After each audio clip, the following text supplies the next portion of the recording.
1957, Yazoo City, Mississippi. A bathroom the size of a closet, one window painted shut, a bulb on a cord, a woman stands at the sink in her slip. The children are already down. She takes the lid off a small glass jar, and it sticks the way it always sticks, and she works it until it turns. 2 fingers in. She warms it between her palms first, then her face, her elbows, the backs of her hands, and that place on her heel that splits every winter. The faucet is not running. There is no dermatologist in this story, no dropper, no bottle with a name she could not pronounce. What she has is a jar of Vaseline that cost her 15 cents, and it will carry her clear to spring. My name is Dorothy Banks. I am 71 years old.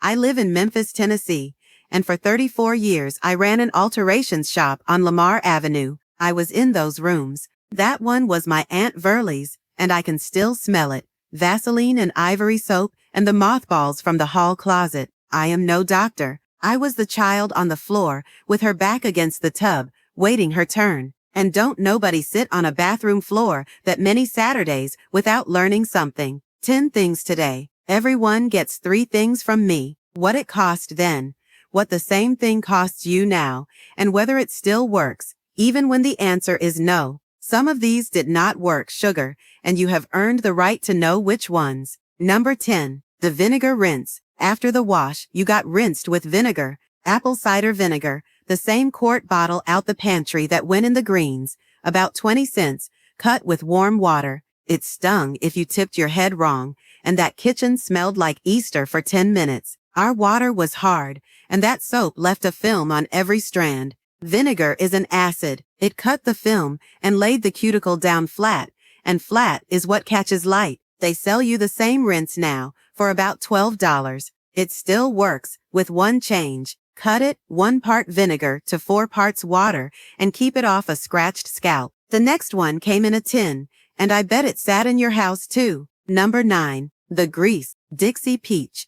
That round tin with the peach on the label, about a quarter. A woman took a fingernail of it, warmed it on the back of her hand, and worked it down the parts. It left an orange ring on the dresser scarf that never came out. Here is what nobody said out loud. That grease was petrolatum and wax. It laid the hair down and kept water off. It never fed anything because a scalp does not eat. That tin is still made, about $7 now. It still works, with one change. Keep it on the hair and off the scalp, because heavy grease sit on a scalp, and grease under a hot comb is another story. The next one was made right here in my city. Number 8. The medicated scalp treatment. Sulfur 8, made in Memphis by J. Strickland and Company, about $1 a jar. Yellow, thick, and you smelled it on a child 2 pews over. My grandmother, she kept hers on the windowsill, and come July, that jar would go soft and lean to one side.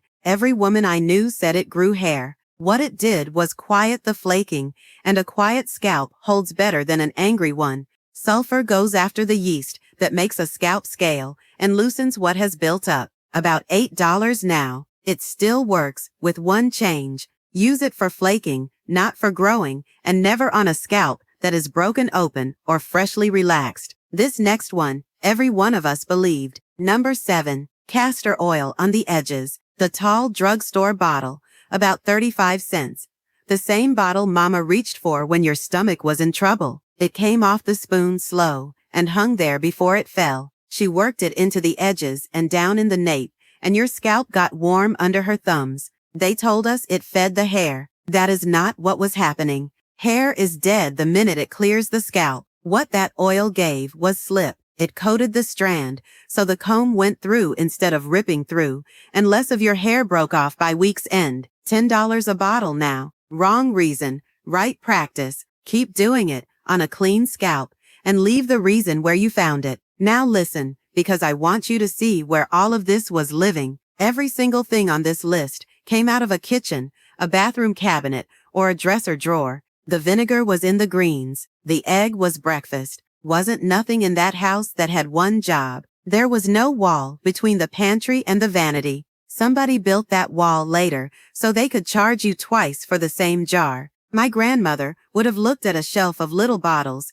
each one for one thing only, and asked who had time for all that. Number 6. The egg on your head. An egg cracked in a bowl and beat up with a spoonful of mayonnaise. One egg out of a dozen that ran about 60 cents, and a child scared to death because if that rinse water came out too warm it cooked, and you would be picking pieces out for 2 days. Here is what got left out of that story. Egg protein is too big to get inside a hair shaft. What it did was coat the outside with the fat in that yolk, and the rinse had to be cool, and cool water by itself lays hair down and shines it. A protein conditioner broken down small enough to get in runs about $6. It did not do what they thought. Buy the conditioner and keep your breakfast. This next one you can smell already. Number 5. The lotion in the bottle. Jergens, cherry and almond, under $1. It sat on the back of the toilet in about every house I went in. That is still what my grandmother's hands smelled like coming out of church,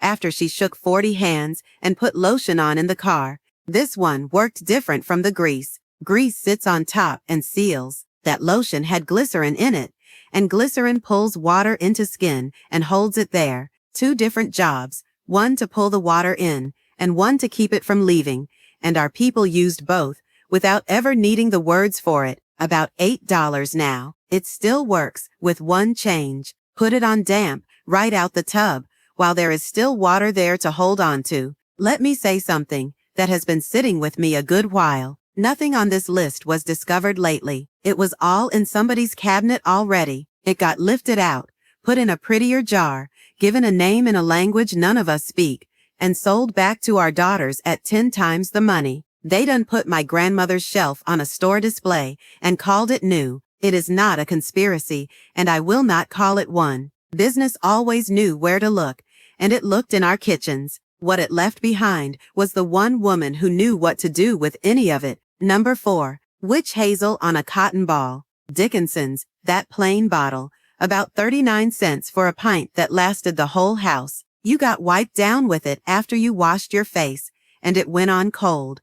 And that cold is what I remember on an August evening with no air moving. Every one of them said it closed your pores. A pore has no door and no muscle to shut. Witch hazel has tannins, and tannins pull the surface tight for a while and lift oil off it. So the look was real. The reason was borrowed. About $6 now. It still works, with one change. Get the plain kind with no alcohol, because the alcohol takes more than it gives. Baby, hear me all the way through on this next one. Number 3. The bleaching cream. It sat on the dresser in a squat jar. Natinola, about 50 cents, and no woman I knew ever said out loud she had it, but I could tell you whose mother did. It went on chalky and dried a shade off from her own face, and she went to church anyway with that line along her jaw. What she was promised was even skin. What was in some of those creams was mercury. It did real harm to skin and kidneys both, and it came out of American cosmetics in the early 1970s. No, that one is a no from me. Here is what to do instead. For a dark mark, sunscreen every day, because the sun is what keeps it dark, and anything spreading, itching, or changing shape belongs to a doctor. Honey, before I give you the last 2, almost every practice I have named needs one thing that cannot be put in a jar and sold. Time. A woman with 2 free hours on a Saturday, and a child who could be made to sit still long enough to be worked on. That is what got lost. Not the vinegar. The vinegar is $4 at the Kroger. What went is the hour, and the person who had it to spend on your head. It was the one stretch of the week where somebody had their hands on you, and neither one of you had to say a word. Number 2. Cocoa butter. The hard stick in the paper wrapper, about 39 cents. It was so hard you had to hold it against your leg before it gave. Then it left that shine down the shins that caught the light when you knelt in the pew. Every expecting woman I knew rubbed it on her belly against stretch marks. It cannot do that, and no cream can, because those marks tear in a layer nothing on top reaches. Here is the part they never printed. It did keep skin from cracking, and a woman rubbing her own belly 10 minutes an evening felt better for it. About $4 now, or 38 for the same fat in a glass jar. It works for what it does, not for what it was sold for. And the woman who taught me that had a kitchen full of women every Saturday. My grandmother was Pearl Mabry, and her kitchen in Yazoo City was open from after breakfast until she said it was closed. 2 chairs. The kitchen chair with the split seat for pressing, the good chair by the door for whoever was next, 2 combs laying on the eye of that stove, so one was heating while the other one worked, prices on an index card against the sugar bowl, and she did not move off them. She did more in that kitchen than hair. She carried women who could not pay, and wrote it nowhere but her own head. She heard everything that happened in that town, and repeated none of it. She ran a business off a stove and 2 hands, and no board in Mississippi ever gave her a paper saying she could. What she was really selling was 2 hours where somebody was on your side. Number 1 never came in a jar. Number 1, Saturday night, and the pressing comb. She heats it on the eye of the stove until the handle is too warm to hold.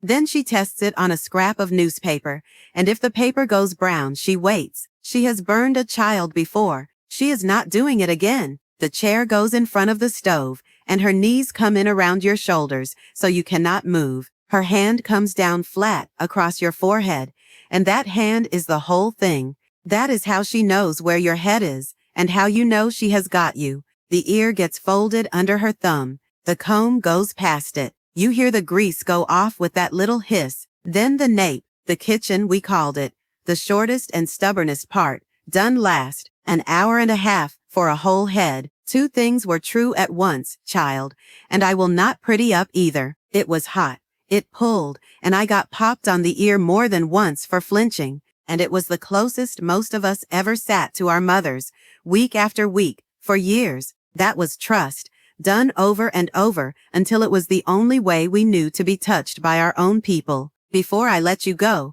the part I would tell my own granddaughter, cut the vinegar, always. Nothing on this list goes on a scalp that is scraped, scabbed, or freshly relaxed. The one real danger in the whole list is oil and heat together. Grease on a scalp under a hot comb burns, and a scalp burned in the same spot for 20 years, pulled tight besides, can scar over and quit for good. The reasons that did not survive, once more together. Castor oil never fed a strand. The egg never got inside. Cocoa butter never stopped a stretch mark, and that tingle we were so proud of was a scalp telling us it was irritated. So here is the line. A kitchen can take care of the hair you have got. A kitchen cannot bring back a follicle that has already quit. Check one thing tonight. Part your hair at the crown under a good light. If you can see the little openings, even in a thin spot, there is something to work with. If that skin is smooth and shiny like the back of a spoon, that is a doctor's business now. Somewhere tonight, there is a burner on low, and a jar with no label sitting open beside it. A woman is in the chair. A child is on the floor with her knees pulled up, holding still, watching that comb go back to the fire and come off again. Nobody in that room is explaining anything. She is doing the head in front of her the way it was done to her, and every bit of it is getting handed over anyway, sister. You are one of the ones who still knows what was in that jar. That is the whole inheritance, and it is in you right now, whether anybody ever wrote it down or not. One thing, that is all I am asking. Pick one off this list and put it in your bathroom this week. Then come tell me 2 things in the comments. Which of these was in your house, and what did your people call it? Because half of them have 3 names, depending on what state you were raised in. And tell me this, were you a Saturday night house, pressed the night before and slept on a scarf? Or a Sunday morning house, up at 5 with the stove already hot? I have got my own opinion about which was harder on a child. I learned something off every one of you.